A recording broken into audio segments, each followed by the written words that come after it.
Dans le monde de l'apprentissage, nous faisons face à un paradoxe.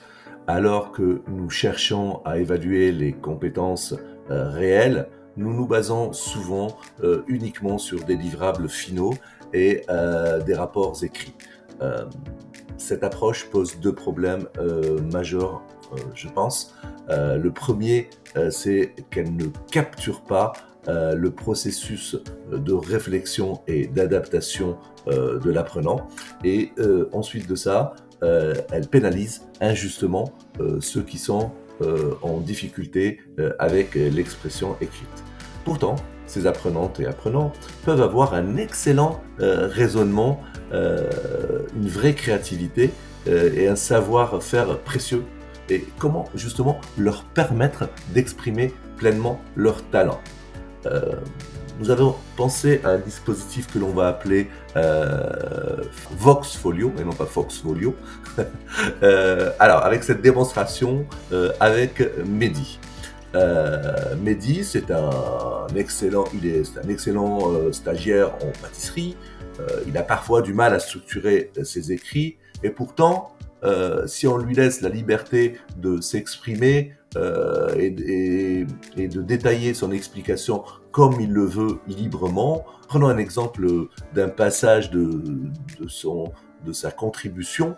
Je commence par peser mes ingrédients avec précision, c'est crucial en pâtisserie, j'ai appris ça à mes dépens. Regardez, je vérifie toujours la température du beurre, ça c'est une erreur que je faisais avant. S'il est trop froid, impossible de bien l'incorporer. J'ai développé une technique personnelle, je le coupe en petits cubes pour qu'il atteigne la température plus vite, etc., etc.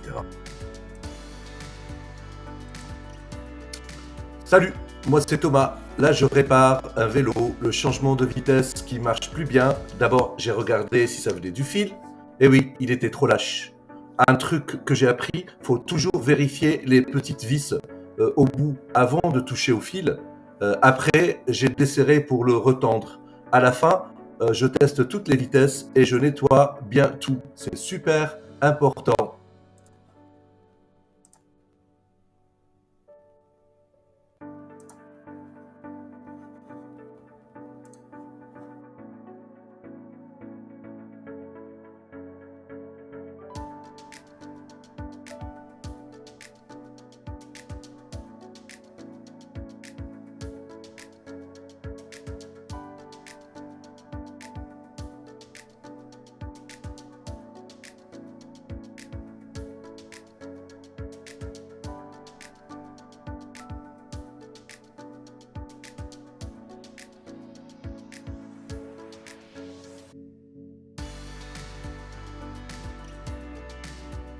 Et donc, ce scénario, en tout cas cette solution technique que nous avons mis en place pour Voxfolio, premièrement, c'est la capture et le partage. C'est-à-dire notre système va transformer cette expression naturelle en ressources pédagogiques structurées.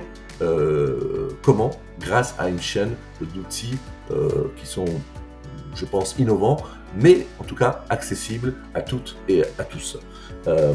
Et en plus de ça, nous avons la possibilité également de générer des rapports. L'enseignant peut, en quelques clics, générer un véritable portfolio de compétences. Le système va compiler automatiquement toutes les contributions sur une période donnée identifiée par l'enseignante, et à ce moment-là, on obtient un récapitulatif des compétences textuelles, en tout cas, de chaque apprenant. Le focus technique, l'ensemble du système, il va utiliser des outils accessibles qui ne nécessitent aucune compétence en programmation. Vous avez en premier Fill-Out, qui est un outil pour la capture d'audio. Normalement, c'est un outil pour créer des formulaires. Ensuite, cet audio-là qui va se transformer en voix va être transcrit textuellement par Grok, qui est un outil d'intelligence artificielle, Grok avec un Q, mais non pas un K, celle d'Elon Musk. Et puis après, vous avez la structuration et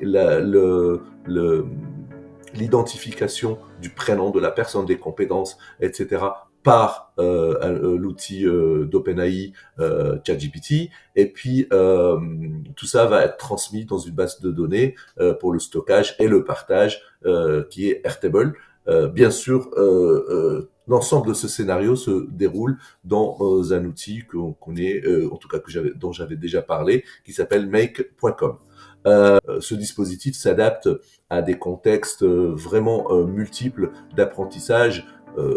Imaginez un apprenti en maçonnerie qui explique sa technique de pose de briques, une étudiante en art, par exemple, qui décrit son processus éducatif, un développeur qui va partager sa méthodologie de résolution de bugs, un apprenti un apprenti mécanicien par exemple d'auto, qui va détailler son diagnostic, ou alors une étudiante en design qui va expliquer ses choix de conception. En conclusion, en transformant la voix en ressource pédagogique structurée, nous donnons à chaque apprenante et à chaque apprenant la possibilité de valoriser pleinement ses compétences, de partager son savoir-faire, de contribuer à une intelligence collective et puis de construire un véritable portfolio de compétences. C'est la démocratisation de ce partage et de cette transmission de savoir qui est amplifiée par l'intelligence artificielle. Merci.